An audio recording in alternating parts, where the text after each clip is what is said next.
क्या है। पहली है हमारी पूंजीवादी अर्थव्यवस्था, दूसरी है समाजवादी अर्थव्यवस्था और फिर है मिश्रित अर्थव्यवस्था।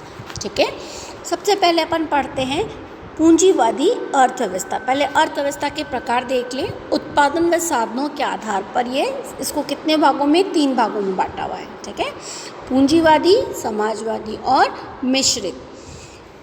सिर्फ आर्थिक व्यवस्था के वह रूप जिसमें उत्पादन के साधनों की संपत्ति पर भी किसी व्यक्ति व निजी संस्था का हाथ रहता हो, यानी कि अपन काम तो कर रहे हैं लेकिन वो किसी के अधीन आके काम कर रहे हैं, है ना।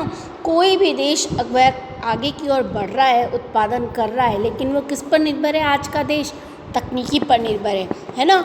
और यह पूंजीवादी यानी कि अमीर लोगों के हक में आकर वह कार्य कर रहा है, यानी कि वह मशीनों के द्वारा जो है वो अपनी पदार्थ को बना रहा है और फिर उसको बेचने की कोशिश कर रहा है। तो वह कैसी अर्थव्यवस्था हुई, इन साधनों की जो संपत्ति है किसी एक व्यक्ति के हाथ में या किसी निजी संस्था के हाथ में रहती है, तो वह कैसी हो गई अर्थव्यवस्था, पूंजीवादी अर्थव्यवस्था हो गई है। ठीक है, दूसरा है हमारा इसी के ही स्वतंत्र अर्थव्यवस्था, ये भी इसी के भाग हैं।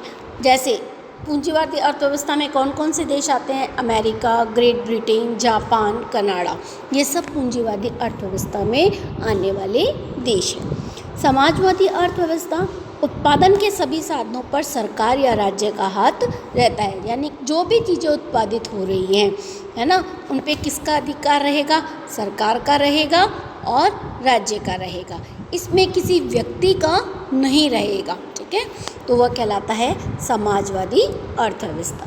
मिश्रित अर्थव्यवस्था, इसमें प्रति व्यक्ति का भी रहता है, सरकार का भी रहता है ना, किसी पूंजीवादी व्यक्ति का भी रह सकता है और पूर्ण रूप से सरकार का, जिसको अपन बोलते हैं ना लिमिटेड। ठीक है, तो वह कहलाता है मिश्रित अर्थव्यवस्था। ठीक है, इसी में अपन विकास की प्रक्रिया का ही आगे का भाग है, एक विकसित और विकासशील देश। जैसे कि सबका आधार जो होता है, जैसे हमारा देश जो है वो क्या अपन कह सकते हैं, हाँ एक विकासशील देश है।